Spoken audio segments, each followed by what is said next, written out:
പ്രിയമുള്ളവരെ, ഞാൻ കഴിഞ്ഞ വീഡിയോയിൽ പറഞ്ഞിരുന്നു, ഈ ദിവസങ്ങളിൽ എന്യൂമറേഷൻ ഫോം നമ്മുടെ വീടുകളിലേക്ക് എത്തുമ്പോൾ അതിൽ പ്രധാനപ്പെട്ട ഒരു ഭാഗമാണ് 2002 SIR ഡീറ്റെയിൽസ് പൂരിപ്പിക്കുന്നത്. അത് പൂരിപ്പിച്ചു കഴിഞ്ഞാൽ നമുക്ക് മറ്റു ഒരു രേഖയുമില്ലാതെ തന്നെ പുതിയ വോട്ടർ പട്ടികയിൽ എത്താൻ സാധിക്കും.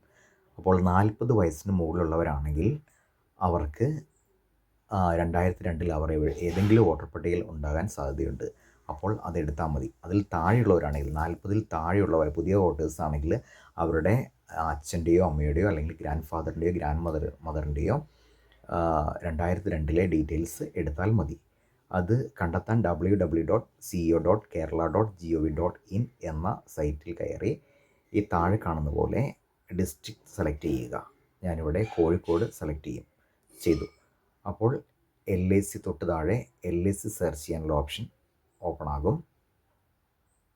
LIC നമുക്ക് കൊടുത്തു കഴിയുമ്പോൾ താഴെ voters name, house name, part serial നമ്പറൊക്കെ ചോദിക്കും.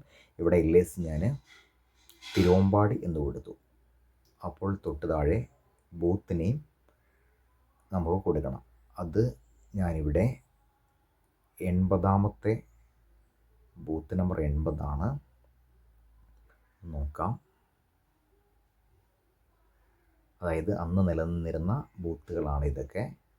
80ാമത്തെ saint Joseph lower primary school Theyyappara എന്ന് കൊടുക്കുമ്പോൾ നമുക്ക് താഴെ വോട്ടറിൻ്റെ നെയിം, ഹൗസ് നെയിം സെർച്ച് ചെയ്യാം. വോട്ടറിൻ്റെ നെയിം ജോസഫ് എന്നാണ്. മലയാള ഫോണ്ട് ആയതുകൊണ്ട് മുഴുവൻ അടിച്ചു കഴിഞ്ഞാൽ ചിലപ്പം ബുദ്ധിമുട്ടാകും, കിട്ടാതെ വരും. ഹൗസ് നെയിം കുന്നുംപുറത്താണ്, അതുകൊണ്ട് ഞാൻ മൊത്തം കൊടുക്കുന്നില്ല, കുന്നു എന്ന് കൊടുത്തു. എന്നിട്ട് സെർച്ച് ചെയ്തു. സെർച്ച് ചെയ്യുമ്പോൾ അതിൻ്റെ താഴെ ഇതാ ഡീറ്റെയിൽസ് വന്നു, ജോസഫ് കുന്നുംപുറത്ത് എന്ന ഡീറ്റെയിൽസ് വന്നു.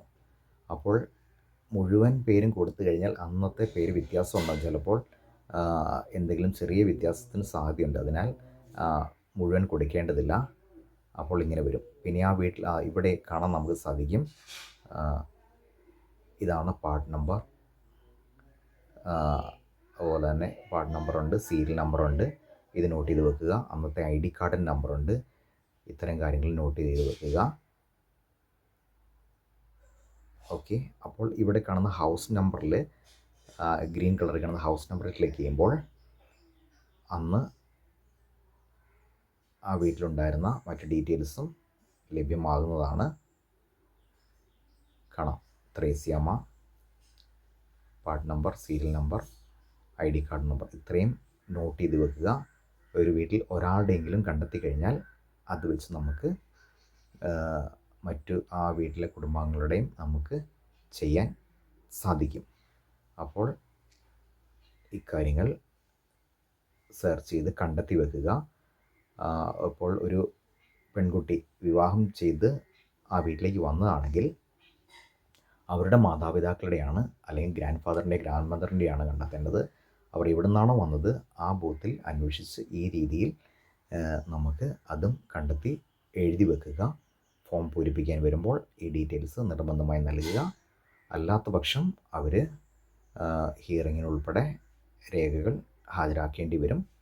അത് വളരെ ബുദ്ധിമുട്ടുള്ള പ്രോസസ്സൊന്നുമല്ല, എങ്കിലും വളരെ എളുപ്പത്തിൽ ചെയ്യാൻ പറ്റുന്ന കാര്യം ഇതാണ്. അപ്പോൾ ഇക്കാര്യം എല്ലാവരും ചെയ്ത് പൂർത്തിയാക്കി വെക്കുക. Okay, thank you.